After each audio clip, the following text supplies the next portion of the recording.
So, today I'm going to talk about a comic that I can guarantee most of you haven't heard of, which really is a shame because, to be honest, this comic is one of the best I've ever read. In the early 80s, you had Marvel and DC putting out stories that were darker and less for kids. But in the middle of those two titans of the industry was an indie company called First Comics. Now, First Comics was established in 1983, starting off with a few titles like Howard Chaykin's American Flag or the excellent sci-fi noir of John Ostrander's Grimjack. You've probably seen other First Comics such as the adaptation of Elric, and also sometime in the 80s they actually published trades of the Mirage Turtles. So when you look at it that way, First Comics had a powerhouse lineup that in my opinion could actually rival DC or Marvel. In the midst of all these great titles was one that stood out to me the most.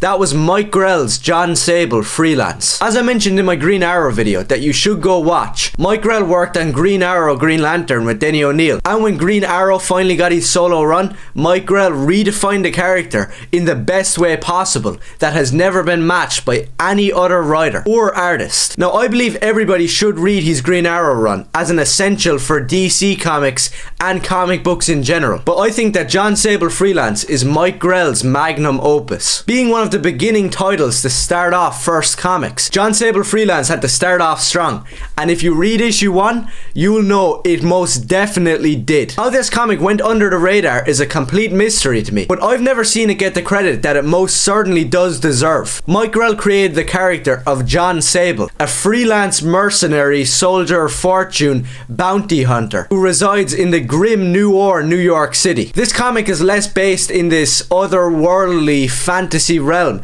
and more like in the real world. When interviewed about his controversial Green Arrow run, Mike Grell mentioned that he took all of the offensive storylines straight from the headlines of the newspaper. He was looking out at the world and all the darkness that was going on around him and adapting it to the page. And this really does add something to these stories. Now, I'm pretty sure he applied this same method to Jon Sable because throughout the story there's many themes and issues that were going on at the time. But before I get into that, let's just talk about how good this comic really is. I believe that Mike Grell is up there with Frank Miller for being a master at creating stories in a noir, grim world, led by a heroic yet damaged detective-like protagonist. And from the first issue, this is evident. Jon Sable is already a complete and utter badass that is like no other character at Marvel or DC. And let's just touch on that for a second. If you look at comics like The Punisher or Deathstroke the Terminator that came out after this, I believe that there was a massive influence. I have heard Mike Barron talking about Jon Sable and First Comics in the past, and if you read his run on The Punisher,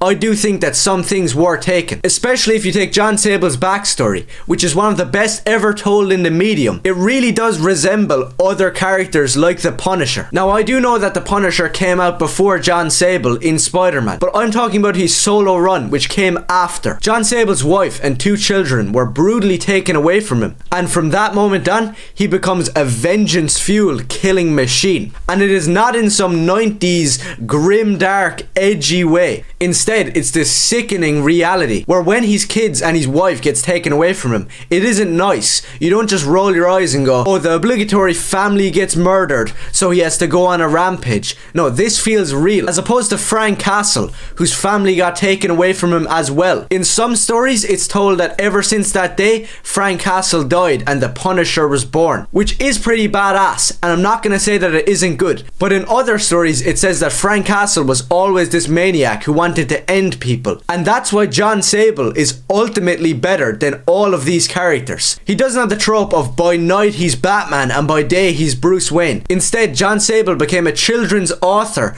with a good, kind heart, and then he's also a mercenary on the side. But after reading a good bit of the comic, this is genius. Before his family was taken away from him, he was a good, kind-hearted man who couldn't even bring himself to end somebody else's life. But after such a disgusting tragedy, he was forced to cross that line. He still doesn't exactly want to do the job. He doesn't take pleasure in it at all. But because of his own experience, he can never let something like that happen ever again. Now, I won't get into that too much because I really do believe that everybody should go out, pick up this comic and read it. Now, I'm not actually alone in this because surprisingly, Hollywood thought the same. In the 80s, Jon Sable was adapted into a short-lived TV miniseries that got a lot of things wrong about the character. But even Hollywood could see the massive potential in this excellent comic. And even in recent years, a rumor has been going around about this comic being adapted once again. And this doesn't come out of the blue, because every single issue and storyline of Jon Sable reads like a full-length pulp novel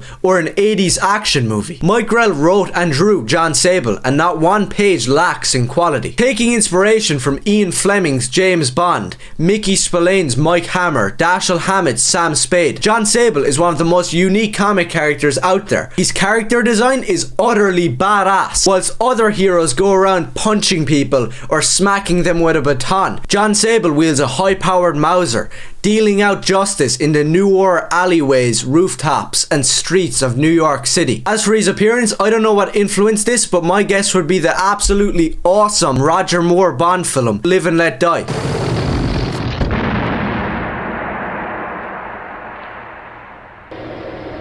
Where's Kananga? Well, he always did have an inflated opinion of himself.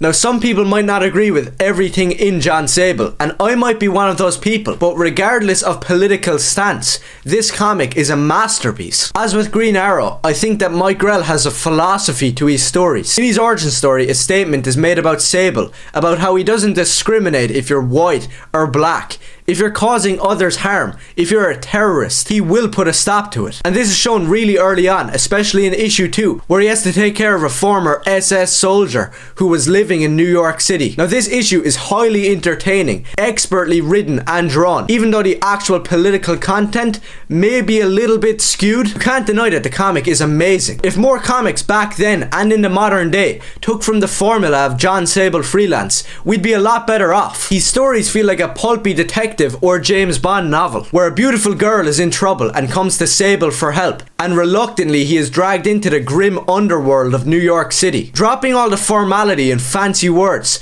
you cannot tell me that Jon Sable, a character who blows away scumbags in the streets with a Mauser, or smokes cigarettes whilst having noir dialogue with a femme fatale, isn't absolutely badass. Just from a few of his stories, I think that he's one of my favourite comic characters ever, and the same would probably go for everybody else if they just discovered this comic. Having one of the best character designs, origin stories, and just overall great stories, Jon Sable Freelance is one of my favourite comics out there, and I think that it is truly underappreciated. Jon Sable also had a well-received full-length novel written by Mike Grell, and in the 2000s IDW picked back up the title with the gritty Jon Sable blood trail. And as I mentioned previously with the TV show that might be coming out, the legacy of this comic is still going on today. So I urge you to go out there and support Mike Grell and this comic. Pick up one of the compendiums and trust me, you will not be disappointed. Reject brand new woke comics that force their politics down your throat with absolutely no substance, and embrace the gritty realism and noir kickass